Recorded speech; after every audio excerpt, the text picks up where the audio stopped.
यदि आप इस चैनल से नए जुड़े हैं तो चैनल को सब्सक्राइब करके बेल आइकॉन प्रेस कर देना ताकि आने वाली हर कहानी के नोटिफिकेशन आप तक पहुंच सके। और कहानी जैसी भी लगे हमें कमेंट करके जरूर बताइएगा। यह सच्ची भूत की सच्ची घटना मुझे विपिन यादव ने भेजी है।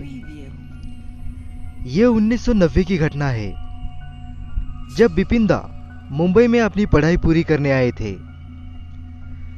मुंबई में वह एक हॉस्टल में रुके थे जो भूतिया था। उस वक्त उनके साथ कुछ डरावनी घटनाएं हुई थी। अब आगे की कहानी विपिन दा के शब्दों में। मेरा परिवार वडोदरा में रहता है, पर मुझे वडोदरा शहर में कोई रुचि नहीं थी। मैं मुंबई में रहना चाहता था, इसलिए 12वीं कक्षा के बाद मैं घर वालों से अनुमति लेकर अपनी आगे की पढ़ाई पूरी करने मुंबई आ गया। वहां पर मैं 2 दिनों तक एक होटल में रुका था और तीसरे दिन मुंबई पश्चिम में एक अच्छे से बॉयज हॉस्टल में अपना एडमिशन कराया। वह हॉस्टल 2 मंजिला वाली एक इमारत थी। हर एक मंजिल पर 20 कमरे थे। उसमें से मुझे दूसरी मंजिल पर 28 नंबर का कमरा मिला था। उस वक्त हॉस्टल में नए साल की एडमिशन बस शुरू ही हुई थी और मैं वहां दूसरी मंजिल पर रहने वाला पहला और अकेला विद्यार्थी था। बाकी पूरा हॉस्टल खाली था। मेरे अलावा वहां 3 लोग और थे जो कैंटीन और रजिस्ट्रेशन संभाल रहे थे। उस दिन एडमिशन लेकर मैंने सुबह 10 बजे के आसपास मेरा सामान हॉस्टल से वहां शिफ्ट कर दिया। मैं 3 दिन की भागदौड़ से थका हुआ था, इसलिए सामान रखने के बाद तुरंत सो गया। कुछ समय बाद मेरी नींद दरवाजे की आवाज से खुली। कोई दरवाजा खटखटा रहा था। उस वक्त दोपहर के 12:30 बज रहे थे। मैंने नींद में ही जाकर दरवाजा खोला। दरवाजे पर हाफ चड्डी और सफेद कुर्ता पहने एक जवान लड़का खड़ा था। उसने कहा, दोपहर का खाना तैयार है, कैंटीन में आकर खा लीजिए। मुझे भूख तो लगी थी। मैंने कहा, ठीक है, आता हूँ। उसके बाद मैं तुरंत ही कैंटीन में जा पहुंचा तो वहां के लोगों ने कहा, आज कैंटीन में खाना नहीं बना है, दोपहर का खाना बाहर से ही मंगवाकर आपके कमरे में पहुंचाया जाएगा।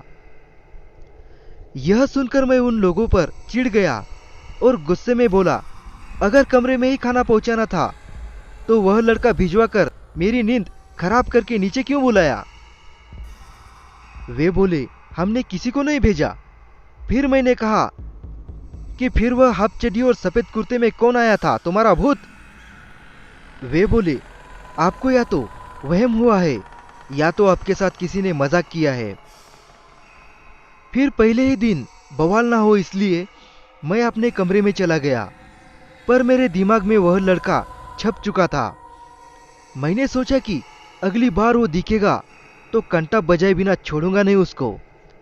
उसके बाद वापस बेड पर लेटते ही मेरी आंख लग गई और लगभग 15 मिनट के बाद नींद में ही मेरे कान पर किसी ने जोर से घंटा बजा दिया। मैं हड़बड़ा कर उठा और अपना कान और गाल सहलाने लगा। सच में उस वक्त बहुत कसकर लगी थी। मैंने आसपास बेड के नीचे अलमारी में सब जगह देख लिया, मगर कमरे में कोई भी नहीं था। खिड़की भी अंदर से बंद थी और दरवाजे की कुंडी भी लगी हुई थी। फिर सोचा कि शायद मैंने कोई बुरा सपना ही देख लिया होगा। पर जब 1:15 बजे कैंटीन वाला मेरे लिए खाना लेकर आया तब वह मुझे खाने की थाली देते हुए बोला, साहब, आपका गाल इतना लाल लाल क्यों है? मैंने उससे थाली लेकर मेज पर रख दी और भागते हुए बाथरूम में गया। देखा तो सच में मेरा गाल थोड़ा सूजा हुआ था, जैसे कि अभी अभी किसी ने थप्पड़ मारा हो। उस वक्त मुझे थोड़ा डर भी लगा, पर मैंने खुद को तसल्ली दी। सोचा कि वह सिर्फ एक बुरा सपना था और गाल पर किसी कीड़े ने काट लिया होगा। बाथरूम से फ्रेश होकर लौटने में मुझे कुल 15 मिनट लगे थे। कमरे में फैली हुई खाने की खुशबू से लग ही रहा था आज मटन की दावत है। मैंने खाना खाने के लिए उस थाली पर से दूसरी थाली हटाई और देखा तो किसी ने रोटियां बीच में से खाई हुई थी और मटन के पीस की जगह सिर्फ और सिर्फ हड्डियां थी। पूरा मांस किसी ने खा लिया था। उस वक्त मैं इतनी जोर से चिल्लाया था कि पूरे कैंटीन का स्टाफ मेरे कमरे में इकट्ठा हो गया था। मैंने कैंटीन के मैनेजर को थाली में हड्डियां और रोटियां दिखाई तो वह फटी आंखों से देखता ही रह गया। मेरा गुस्सा 7वें आसमान पर था। फिर मेरे गुस्से को ठंडा करने के लिए उसने अपने लोगों से खाने की एक और थाली मंगवा दी और मुझसे माफी मांगकर अपना सिर खुजाते खुजाते वहां से चला गया। दोपहर का खाना खाकर मैं कुछ जरूरी चीजें लेने बाजार चला गया। शाम को वापस लौट आने के बाद कमरे में जाने से पहले मैंने कैंटीन में जाकर पूछा कि रात का खाना कमरे में ही भिजवा दोगे या फिर मुझे नीचे आना होगा। मैनेजर ने कहा कैंटीन शुरू हो गई है और खाना भी तैयार है, आप हाथ मुंह धोकर 8 बजे कैंटीन में आ जाइए। मैं भी ठीक समय पर कैंटीन में पहुंच गया और कैंटीन स्टाफ के साथ ही खाना खाया। उन्होंने मुझे बताया वह सब भी हॉस्टल में नए हैं। हॉस्टल के मालिक और वार्डन आज रात को आने वाले हैं। खाना खत्म करके मैं अपने कमरे में चला गया। सोने से पहले मैंने दरवाजा खिड़की सब ठीक से बंद कर लिए और तुरंत ही सो गया। उसके कुछ ही समय के बाद फिर से किसी ने नींद में ही मेरे कान के नीचे कंटाप बजा दिया, लेकिन इस बार ज्यादा गुस्से में मारा था। मेरा कान और गाल सुन्न हो गए थे। जब मैंने उठकर देखा तो इस बार वह अंदर से बंद कमरा खाली नहीं था। खिड़की के कांच से आ रही पीली रोशनी में काफी साफ दिख रहा था। वही सफेद कुर्ती वाला लड़का मेरी तरफ पीट करके खड़ा था। यह एक भूत है, यह समझने में मुझे देर नहीं लगी। डर से मेरे हाथ पैर कांपने लगे थे। मुझे लगा कि आज मेरी जिंदगी की आखिरी रात है।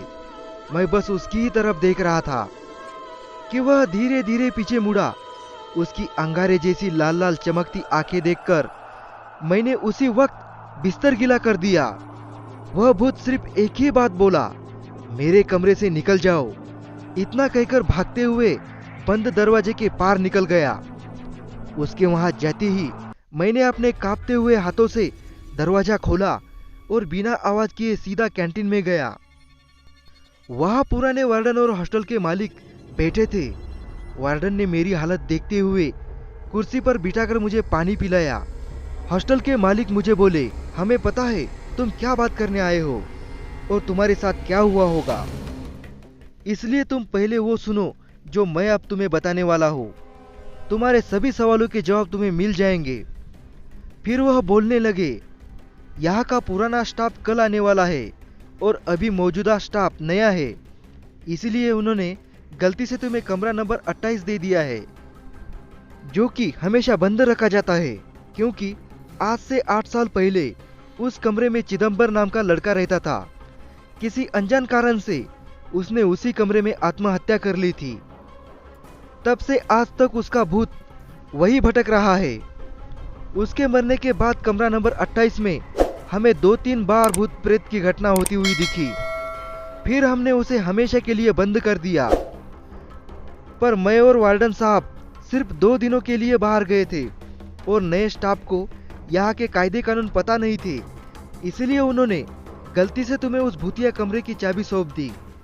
फिर वार्डन ने कहा कि चिदम्बर की प्रेत आत्मा ने आज तक किसी दूसरे कमरों में रहने वालों को कभी भी तंग नहीं किया है, उसे सिर्फ कमरा नंबर 28 से ही मतलब है।